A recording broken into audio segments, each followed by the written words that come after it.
The film opens by introducing Pumpkin, a lonely young woman who has always longed to belong. One day, she meets a mysterious group of close friends whose bond seems far stronger than ordinary friendship. They eventually invite her to their hidden meeting place, where she witnesses them performing strange rituals and chanting over a vial containing her own blood. When Pumpkin asks who they really are, the women calmly tell her they are a coven of witches. Assuming they are simply joking, she dismisses the unsettling experience. However, her doubts begin to fade when she later joins another ritual involving candles and melted wax poured into shoes. The next day, tragedy strikes as a young woman suddenly jumps to her death. The group gathers around the body in horror, whispering that a curse had claimed the wrong victim. Pumpkin then realizes the horrifying truth. The dead woman was one of the coven, and the rituals were never a game. She has unknowingly become part of a real witch coven that practices dark magic, leaving her to wonder who will be the next victim. The story then rewinds to reveal how everything began. The coven originally consists of 3 inseparable women named Apple, Cherry, and Fig, each named after a fruit, which is why their exclusive circle is known as the Fruits. Their extraordinary beauty and mysterious nature have made them famous throughout the town, with countless rumors surrounding their lives. Very little is known about them, except that they were once 4 members before another girl mysteriously lost her sanity. The trio owns and operates a fashionable clothing boutique inside a shopping mall, refusing to hire outsiders and working under the distant supervision of a woman named Sharon. Apple is the unquestioned leader of the group, enforcing strict rules that forbid secrets and completely ban romantic relationships with men. Her hatred of male attention is so intense that she publicly humiliates a man by throwing hot coffee on him after he flirts with her, making it clear that no one should ever cross her boundaries. Meanwhile, Pumpkin desperately searches for a way to enter their exclusive circle. Pretending to be friendly, she offers the women homemade sweets, hoping to start a conversation. Cherry immediately refuses the gift, reminding Fig that Apple has forbidden them from associating with Pumpkin's social group. Unlike Cherry, who follows Apple's orders without question, and would even sacrifice herself if Apple demanded it, Fig is kind-hearted and open-minded. She accepts Pumpkin's treats, speaks warmly with her, and politely explains that their group usually associates with people they consider to be of a certain standard. Although Pumpkin is deeply hurt by the remark, she proudly insists that a person's uniform or background does not define their worth. Apple admires her confidence and begins to believe Pumpkin could become the missing 4th member of their group. She secretly encourages Pumpkin to return the following day and even tells her which sweets Apple likes the most. Following Fig's advice, Pumpkin arrives at the boutique early the next morning, carrying a tray filled with Apple's favorite treats. The thoughtful gesture immediately catches Apple off guard and softens her normally cold personality. Impressed by Pumpkin's determination, Apple asks whether she is looking for a job at the boutique, her subtle way of inviting Pumpkin into their exclusive world. Despite Apple's reputation for being extremely judgmental and nearly impossible to impress, Pumpkin succeeds where no one else has. As the women spend more time together, Pumpkin shares painful memories from her childhood. She recalls how her father refused to buy her the toy she wanted most, claiming she was too precious for it. That disappointment taught her to depend only on herself, work hard, and earn everything she desired. She also revealed that she grew up completely alone, without siblings or close friends, and never had anyone to share ordinary moments with, such as braiding her hair. Moved by her honesty and vulnerability, the women finally asked her name and begin accepting her as one of their own. As evening falls, Apple invites Pumpkin to join the group after the shopping mall closes. Pumpkin notices the fruit-shaped pendants each woman wears around her neck, symbols of their secret sisterhood, and feels that her lifelong dream of finding true friends has finally come true. Once the mall is empty, Fig quietly leads Pumpkin back into the locked boutique. Although Pumpkin feels uneasy about entering the store after hours, sensing that something unusual is about to happen, she follows without hesitation, completely unaware that she is taking her first irreversible step into the dark and dangerous world of the Coven.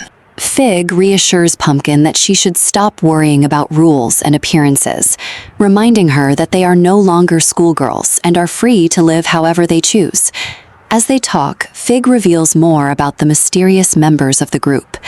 Apple lives in the same neighborhood as Pumpkin, while Cherry once came from a wealthy family before losing both her parents and her fortune in a devastating house fire. Fig also explains that Apple and Cherry grew up together in the same orphanage, creating a bond that is much deeper than ordinary friendship. She mentions that she is currently studying for a graduate diploma, giving Pumpkin the impression that, despite their unusual behavior, they are simply ordinary young women with difficult pasts. After the introductions, Fig leads Pumpkin into a hidden basement beneath the boutique, a secret place where the group gathers for its private ceremonies. The room is dark and illuminated by an eerie red light, creating an unsettling atmosphere. Apple welcomes Pumpkin while casually smoking a cigarette, but before anyone is allowed inside the ritual circle, each member must take a drag from the cigarette. When Pumpkin politely refuses because she does not smoke, Apple explains that it has nothing to do with smoking itself. It is a sacred ritual symbolizing acceptance into the group. Wanting to fit in, Pumpkin reluctantly participates. She notices a circle drawn on the floor and watches as the women sit around it, referring to their ceremonies collectively as paradise. Although she understands very little about what is happening, she remains eager to be accepted by the women she admires. The ritual continues as each member drinks from a small plastic pouch filled with an unidentified liquid. Pumpkin is instructed to declare the fruit that represents her identity and explain its connection to nature and the seasons, just as the others have done. Cherry represents spring, while apple and fig both associate themselves with winter. Pumpkin chooses the pumpkin, linking it to autumn and Halloween. The women happily celebrate, claiming that with Pumpkin's arrival, all 4 seasons are finally represented within their coven, completing their symbolic circle. Even though a pumpkin is technically not a fruit, they jokingly overlook the detail, focusing instead on the ritual's symbolic meaning. The initiation soon takes a darker turn. Each woman raises a small vial containing her own blood and begins chanting in an unfamiliar language. Disturbed by what she is witnessing, Pumpkin finally asks who they really are and whether they are performing some kind of magical ceremony. Apple challenges Pumpkin's childish understanding of witchcraft, explaining that true magic has nothing to do with flying on broomsticks or casting fantasy spells.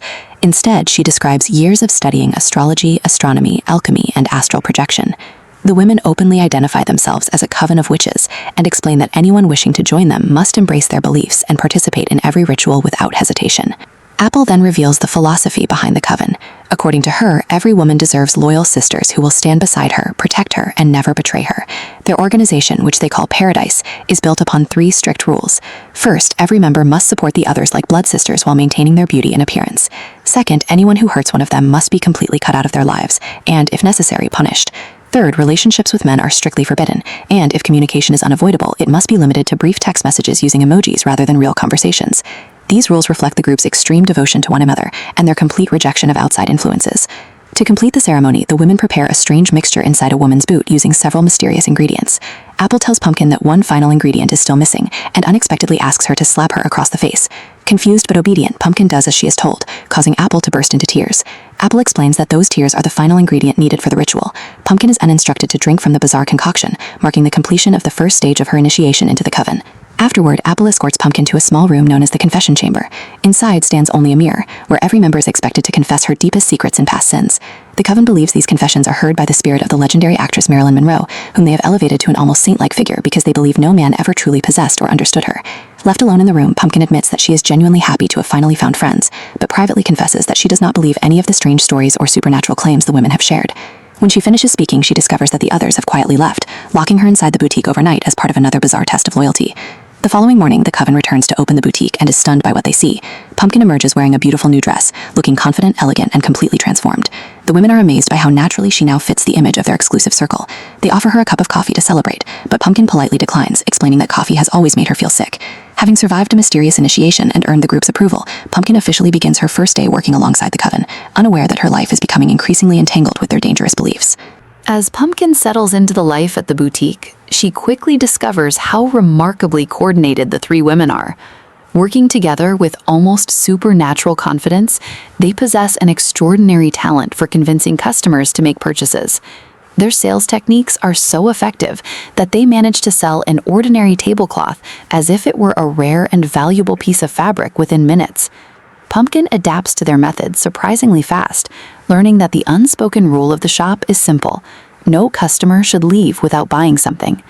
Although impressed by their teamwork, she also begins to notice the group's tendency to manipulate people to get what they want. While discussing one of their customers, Pumpkin remarks that the man seemed like a caring father because he appeared devoted to his family. Apple immediately dismisses the idea, arguing that buying gifts does not make someone a good person. She speculates that he could easily be trying to make up for cheating on his wife, revealing how deeply distrustful she is of men. Pumpkin is uncomfortable with Apple's harsh judgment of someone they know nothing about.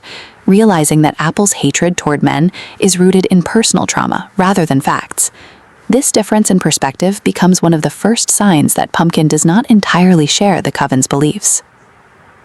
Their conversation is suddenly interrupted when a disturbed woman begins repeatedly smashing her head against the boutique's glass window. The shocking incident sends everyone into a panic. Apple rushes to report the situation to Sharon, the mysterious supervisor who oversees the boutique but whose face is never shown. Sharon quietly warns Apple not to let the same thing happen with Pumpkin, hinting that a similar tragedy has occurred before.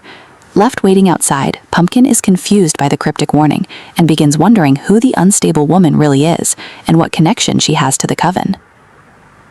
Later, Apple presents Pumpkin with a fruit-shaped pendant identical to the ones worn by every member of the group, officially welcoming her into their inner circle. Apple admits that she felt an immediate connection the moment they first met because Pumpkin reminded her of her younger self, a determined girl who had to work hard from an early age to survive. Touched by Apple's kindness, Pumpkin feels accepted for the first time in her life. During a shopping trip, Apple notices Pumpkin admiring a Barbie doll and unexpectedly buys it for her as a gift. Unknown to Apple, however, the doll secretly contains a hidden camera. Pumpkin intentionally keeps this device, planning to use it to secretly observe the Coven and uncover the truth behind their mysterious activities. As Apple and Pumpkin grow closer, Cherry becomes increasingly jealous. For years, Cherry considered herself Apple's closest companion, and she sees Pumpkin as a threat to that position. Rather than confronting her directly, Cherry decides to stay close to Pumpkin while quietly watching her every move. A month later, the group celebrates Pumpkin's first month as a member of the Coven. By this point, Pumpkin has learned many personal details about each woman, including the fact that Apple carefully supports Cherry's emotional recovery after the devastating fire that claimed her family. Apple even arranges weekly therapy appointments to help Cherry cope with her trauma. Pumpkin soon discovers that Cherry has been lying to